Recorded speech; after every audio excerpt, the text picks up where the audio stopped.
నమస్తే, జర్నలిస్ట్ మీ కేఎంఆర్. ఆంధ్రప్రదేశ్లో ration mafia రెచ్చిపోతుంది.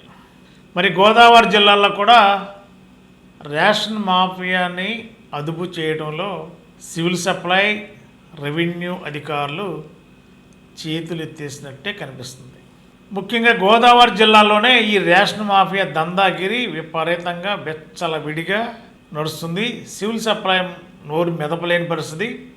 Police అయితే ఈ రేషన్ మాఫియాతో ఎక్కడికక్కడే లావాదేవీలు ఉన్నాయని కూడా ఆ లావాదేవీలతోనే విచ్చలవిడిగా కింటాళ్ళ కొద్దీ రేషన్ బియ్యం అక్రమంగా తరలి వెళ్తున్నట్టు తెలుస్తుంది. మరి ఏలూరు జిల్లా జంగారెడ్డిగూడెం పరిసర ప్రాంతాల్లో ఇప్పుడు ఈ రేషన్ మాఫియా, ఒకప్పుడు పేకాట బ్యాచ్, మరొకప్పుడు అదే జంగారెడ్డిగూడెం, కొయ్యలగూడెం, మిగిలిన ప్రాంతాలన్నింటిలో కూడా పేకాట్ని విచ్చలవిడిగా కొయ్యలగూడెం కేంద్రంగా నడిపిన నిర్వాహకుడు ఇప్పుడు కొత్త వేషం వేశారట. పేకాట మరి ఆ రోజుల్లో ఎంటీవీ వరుస కథనాల వల్ల పోలీస్ యంత్రాంగం అప్రమత్తమైంది. జంగారెడ్డిగూడెం కానీ పోలవరం కానీ అనేక ప్రాంతాల్లో పేకాటకి పోలీస్ చెక్ పెట్టారు. ఇప్పుడు ప్రత్యామ్నాయంగా ఆదాయ వనరులు కావాలి, సెటిల్మెంట్లు చేయాలి, లక్షలు కొల్లగొట్టాలి, ఇది లక్ష్యం. ఇప్పుడు జంగారెడ్డిగూడెం సబ్ డివిజన్ పరిధిలో మరి ఎవరైతే గతంలో కొయ్యలగూడెం కేంద్రంగా ఈ పేకాట నడిపిన నిర్వాహకుడు ఎమ్మెల్యేలకి అందుబాటులో ఉంటాడు, వాళ్ళకు కావాల్సిన ఆర్థికపరమైన అవసరాలు తీర్చడంలో ఈ వ్యక్తి దిట్ట. ఇప్పుడు ఒక రేషన్ మాఫియాని భుజాన్ని వేసుకున్నాడట. మరి రేషన్ మాఫియాను భుజాన్ని వేసుకుని మరి కొంతమంది పోలీస్ అధికారులతో అంతర్గతంగా ఒప్పందాలు. గత 2 రోజుల క్రితం జంగారెడ్డిగూడెం ఎస్ఐ సబీర్ గారు బదిలీ అయ్యారు. ఆకస్మికంగా ఎందుకు బదిలీ అయ్యారు? సబీర్ గారు ఒక మంచి పోలీస్ ఆఫీసరు, బాగా పనిచేస్తారని చెప్పి ఇటీవల మరి జిల్లా ఎస్పీ గారు ఆ సబ్ ఇన్స్పెక్టర్ని, అక్కడ ఉన్న సిఐ గారిని, ఇంకా టీంని, పోలీస్ టీంని ఒక మంచి సంచలనాత్మకమైన కేసుని డీల్ చేయడానికి కేసుని టేకప్ చేసి బెంగళూరుకి ఇతర రాష్ట్రాలు కూడా పంపించి వాళ్ళ సమర్థతని ప్రూవ్ చేశారు, బాగా పనిచేశారని కూడా పోలీస్ ప్రశంసలు అందుకున్నారు. మరి ఇంతలోనే ఏం జరిగింది? ఆకస్మికంగా జంగారెడ్డిగూడెం టౌన్లో సబ్ ఇన్స్పెక్టర్గా ఉన్న జబీర్ గారిని బదిలీ చేయడంలో ఉన్న ఆంతర్యం ఏంటి, ఎందుకు బదిలీ చేశారు అనేది ఇప్పుడు జంగారెడ్డిగూడెంలో చర్చ నడుస్తుంది.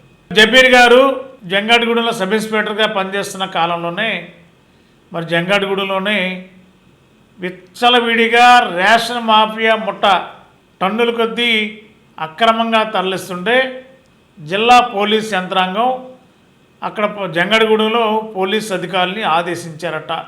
రేషన్ మాఫియా ముఠాని పట్టుకోవాలి, అక్రమంగా ఎక్కడెక్కడ చౌక్ డిపోల నుండి ఎన్ని వందల క్వింటాళ్ళు బియ్యం అక్రమంగా తరలిపోతుంది.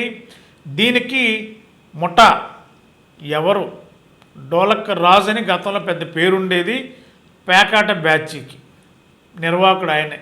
మళ్ళీ ఇప్పుడు కూడా ఈ డోలక్ రాజే ఈ రేషన్ మాఫియాకి కింగ్ మేకర్ అట. మరి ఆయన కనుసన్నలోనే ఇప్పుడు రేషన్ మాఫియా విచ్చలవిడిగా వీళ్ళకి ఒక బాస్. జిల్లా వ్యాప్తంగా కూడా వెస్ట్, ఈస్ట్, కృష్ణ ఈ జిల్లాలన్నింటి కూడా ఈ రేషన్ మాఫియాకి బిగ్ బాస్ రామచంద్రరావు అని పేరు కూడా బయటకు వస్తుంది.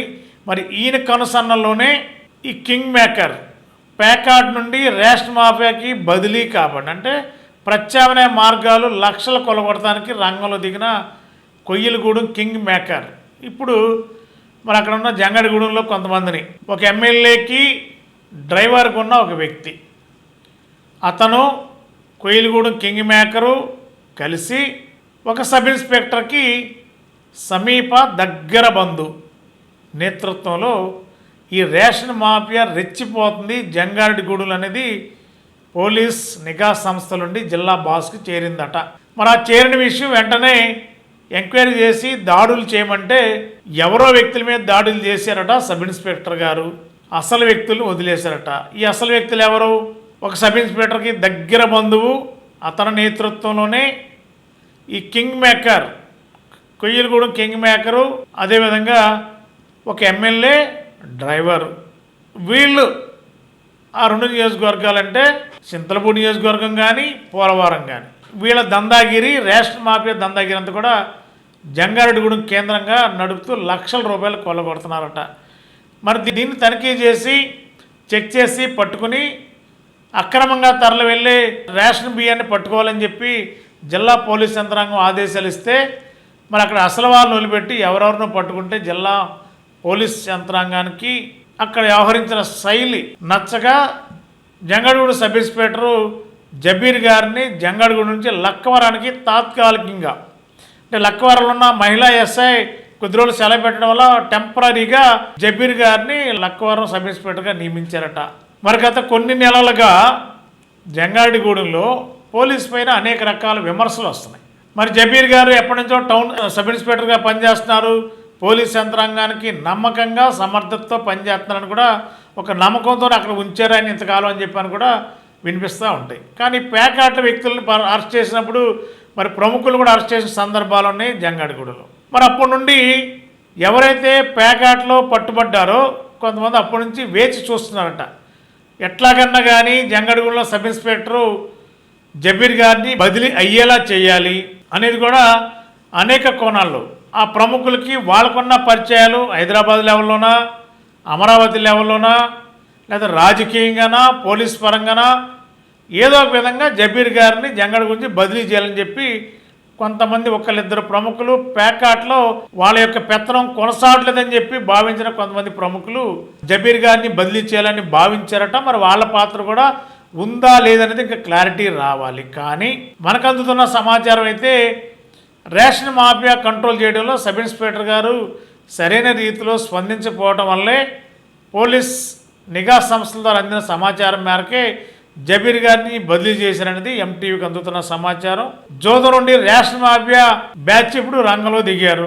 మరి కింగ్ మేకర్ కొయ్యలగూడెం, ఒక ఎమ్మెల్యే డ్రైవరు, మరి వీళ్ళిద్దరు కూడా ఇప్పుడేంటి గత కొద్ది నెలలుగా ఈ మాఫియాలో ఆరితేరిపోయారట. మరి దీన్ని కంట్రోల్ చేయడానికి పోలీస్ యంత్రాంగం ఏ విధంగా స్పందిస్తుందో చూడాలి. కింగ్ మేకర్ మరి ఇప్పుడు జంగారెడ్డిగూడెమే కాదు, పక్క జిల్లా ఈస్ట్ గోదావరి జిల్లాలో కూడా ఈ రేషన్ మాఫియా కదలికల మీద దృష్టి పెట్టి పోలీసుల్ని కోఆర్డినేట్ చేసుకోవడం, వాళ్ళకి కావాల్సిన అవసరాలు తీర్చడం, ఆర్థిక పరంగా మరి లక్షల రూపాయలు కూడగట్టుకోవడం ఈ కొయ్యలగూడెం కింగ్ మేకర్, ఒక ఎమ్మెల్యే డ్రైవరు వీళ్ళిద్దరూ కలిసి చేస్తున్న ఈ రేషన్ మాఫియా డ్రామా. మరి ఈ డ్రామాను చెక్ చేయడంలో పోలీస్ సరిగ్గా స్పందించకపోవడం వల్లే బదిలీ వేటు పడింది జబీర్ గారి మీద అని కూడా వార్తలు వస్తున్నాయి. అవి వాస్తవా కాదనేది క్లారిటీ రావాలి. మరి ఎట్టకేలకు జబీర్ గారు అయితే బదిలీ అయ్యారు లక్కవరం సబ్ ఇన్స్పెక్టర్గా. మరి ఎందుకు బదిలీ అయ్యారు, ఎలాంటి కారణాలతో బదిలీ అయ్యారు? బదిలీ అనేది కామను డిపార్ట్మెంట్లో కానీ ఏ ఉద్యోగి అయినా. మరి ఆకస్మికంగా బదిలీలో ఉన్న ఆంతర్యం ఏంటనేది ఇప్పుడు జంగారెడ్డిగూడెంలో చర్చ నడుస్తుంది. మరి రేషన్ మాఫియాని అదుపు చేయడంలో కొంత సబ్ ఇన్స్పెక్టర్ గారు సరైన రీతిలో స్పందించకపోవడం వల్లే బదిలీ కారణం అని చెప్పి ఇప్పుడు జంగారెడ్డిగూడెంలో ఏ సెంటర్లో చూసినా ఏ రాజకీయ నాయకుడన్నా ఇదే చర్చ నడుస్తుంది. మరి అవునా కాదనేది క్లారిటీ అయితే లేదు. మరి ఏది వాస్తవం అనేది నిదానంగానే మళ్ళీ ఎంటీవీలో స్పష్టంగా 1-2 రోజులే మళ్ళీ మీకు డీటెయిల్డ్గా ఇస్తాము. ప్రస్తుతానికి జంగారెడ్డిగూడెం కేంద్రంగా Koyyalagudem king maker ration mafia ముఠాని నడుపుతున్నాడు. ఈ రేషన్ మాఫియాని అరికట్టడంలో పోలీస్ పాత్ర ఏ విధంగా ఉండబోతుంది, మరి అతనిపైన చర్యలు తీసుకుంటారా, ఈ మాఫియాని కట్టడి చేస్తారా? ఒకరేమో ఎమ్మెల్యే డ్రైవరు, ఒకరేమో కింగ్ మేకర్, అన్నింటిలో కింగ్ మేకర్ ఆయన. మరి ఆయన వీళ్ళిద్దరిని పోలీస్ కంట్రోల్ చేస్తుందా లేదో చూడాలి. మరి ఏ విధంగా కంట్రోల్ చేస్తారో చూడాలి. ఈ రేషన్ మాఫియా కదలికలపైన ఎంటీవీ కూడా ప్రతిరోజు కథనాలు రెడీ చేస్తున్నాము. పక్కా ఆధారాలు కూడా మనకు వచ్చాయి. రేపటి నుండి కూడా ఈ Koyyalagudem king maker, MLA driver అరాచకాలు, రేషన్ మాఫియానే కాదు సెటిల్మెంట్లు ఎక్కడెక్కడ ఏమేం చేశారు, ఉద్యోగస్తుల బదిలీల్లో ఎంత తీసుకున్నారు, ఒక ఎమ్మెల్యే ఇల్లు నిర్మాణానికి ఎన్ని లక్షల రూపాయలు ఎవరెవరి దగ్గర నుంచి ఎలా తీసుకున్నారు, అవన్నీ కూడా నెక్స్ట్ వీడియోలో ఇస్తాం. ప్రస్తుతానికి రేషన్ మాఫియా విషయంలో జంగారెడ్డిగూడెం కేంద్రం జరిగే ఈ మాఫియాని కట్టడి చేయడంలో పోలీస్ ఏ విధంగా వ్యవహరిస్తుందో చూద్దాం. Thank you. గత 20 సంవత్సరాలుగా దంత సమస్యలతో పాటు దవడ మరియు ముఖ సంబంధ సమస్యలకు చక్కని చికిత్సలు అందిస్తున్న శ్రీ రామకృష్ణ దంత వైద్యశాల, నరసింహారావుపేట, ఏలూరు. ఎమర్జెన్సీస్ లో వాడే ఆక్సిజన్ కాన్సంట్రేటర్లతో పాటు air purify, UV light steriliser, ULV fogger వంటి పరికరాల ద్వారా పరిశుభ్రమైన వాతావరణంలో చికిత్స అందించబడుచున్నది. ఆర్వీజీ ద్వారా అతి తక్కువ రేడియేషన్ ఉపయోగించి దంత వ్యాధి నిర్ధారణ మరియు రూట్ కెనాల్ వైద్యం చేయబడుచున్నది. డెంటల్ లేజర్ ద్వారా కుట్లు లేకుండా సర్జరీలు, ఇంప్లాంట్స్ కిట్స్ ద్వారా పళ్ళు లేని వారికి ఫిక్స్డ్ దంతాలు, రూట్ కెనాల్ చికిత్సలకు ఎండో మోటార్ వంటి ఆధునిక పరికరాలు కలిగిన నమ్మకమైన డెంటల్ క్లినిక్. అత్యంత ప్రామాణికమైన ఆటోక్లావింగ్ పద్ధతిలో శుభ్రపరిచిన ఇన్స్ట్రుమెంట్స్ వాడడం మా ప్రత్యేకత. దంత సమస్యలకు చికిత్సతో పాటు విరిగిన దవడ మరియు ముఖ ఎముకలకు చికిత్స, ఎత్తు మరియు వంకర దవడలకు కాస్మెటిక్ సర్జరీ, యాక్సిలోఫేషియల్ వంటి చికిత్సలకు చిరునామా శ్రీ రామకృష్ణ దంత వైద్యశాల, వేములపల్లి రెసిడెన్సీ అపార్ట్మెంట్,